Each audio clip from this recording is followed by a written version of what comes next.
This week, a firm focus on election 2019 as we look at how South Africa ranks in the press freedom stakes, how a creative campaign helped the Independent Electoral Commission up voter registration among the country's youth, why a famous denim brand also felt the need to get in on the election action, and also a look at what the African National Congress, the Democratic Alliance and the Economic Freedom Fighters have served up in their respective pre-election campaigns.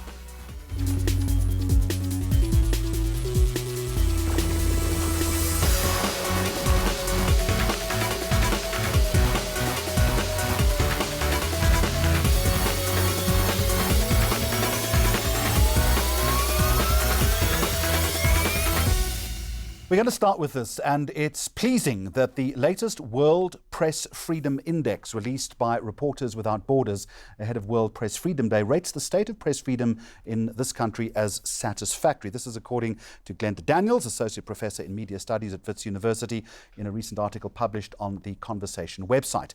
But what does the satisfactory rating actually mean? What could we be doing better on the eve of our national election? Glenda Daniels, we'll get to you, or get to the research survey in just a moment, but in your words, give us the best definition of press freedom.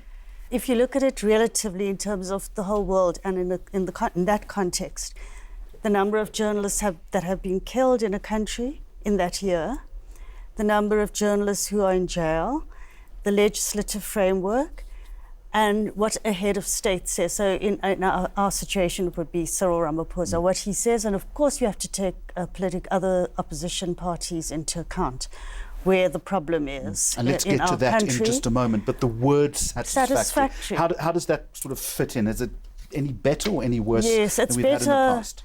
It's gone down 3 places, but it's number 31 out of 180 countries, which is very good, considering what we have in a lot of instances. So satisfactory is the second category after good.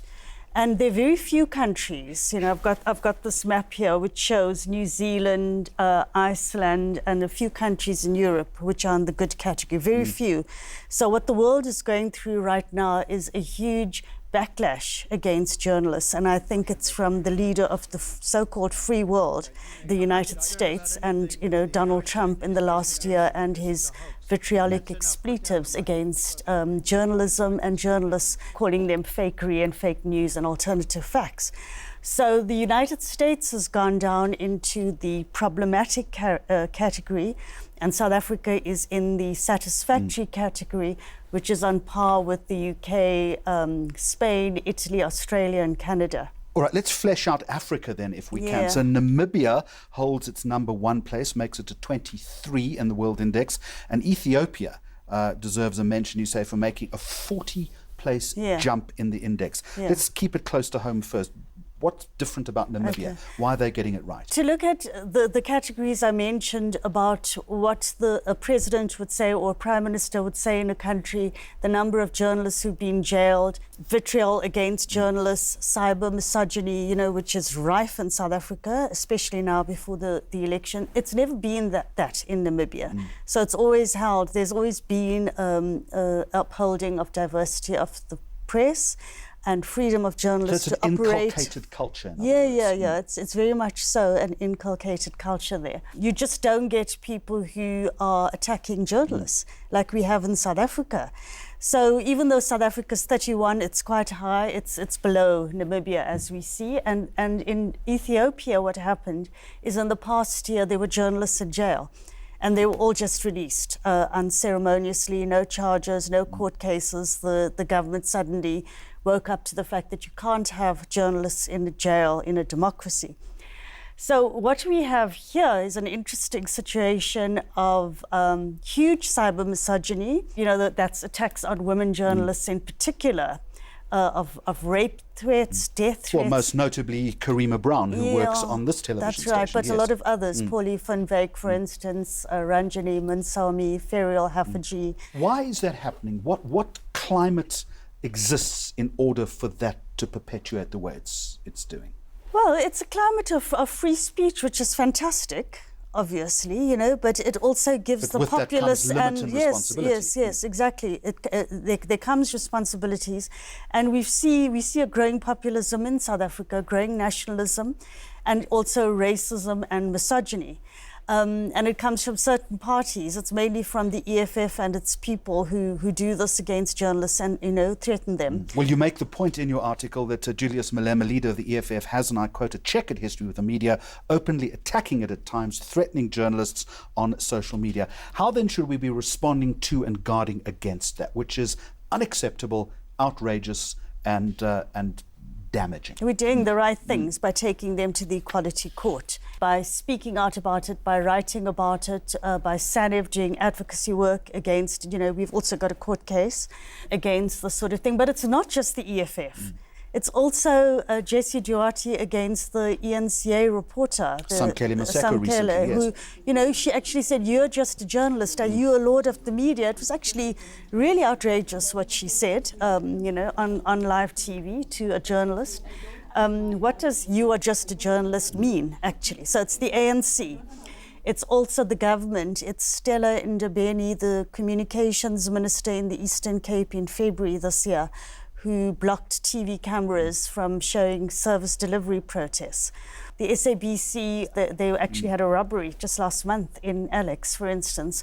So it's all round. It's police ripping film of journalists, not understanding the role of camera people in everything. So in the Parliament. concern is that if this type of behaviour is entrenched and is perpetuated, we will lose that status of satisfactory. We will drop further down the list. You conclude the article by saying, when democracy gets squeezed, journalists get the backlash. When journalists get the backlash, democracy itself is squeezed. So how much harder should we be fighting? What more needs to be done, not only by us in the profession, but also civil society more broadly? I think what we do have, which is fantastic in South Africa, is we really do have an independent judiciary who stands for the right things. For instance, it makes the right judgments when we take things to court. And we have a very vibrant civil society. We've got at least 25 that I've counted, NGOs and civil society organizations just in the media space. If you look at SOS, MMA, MISA, I can, just list a whole lot of different organizations who are all onto this. So it's not as though we are lying back and just accepting this and, making it okay. We use the courts, we use the rights we have. We've got a fantastic constitution which protects these rights. So these people who, mouth their populist nonsense, for instance, they can't get away with it. They can get away with it for only so long, and then they're going to get caught. And in terms of technology, my feeling is that we need a super app to catch the trolls, and we haven't got that. So in order to, we can see what people are writing on social media, and especially Twitter, but in order to get them where they're at, you actually need technology to be able to get right there. And, maybe one of the technological giants can come up, Google or somebody can come up with one of these super apps so we can find out who's behind these things. Responding to the World Press Freedom Index, Glenda Daniels, thank you very much indeed. Next on the programme, how the Independent Electoral Commission connected with young voters by using ordinary South Africans in its pre-election creative campaign.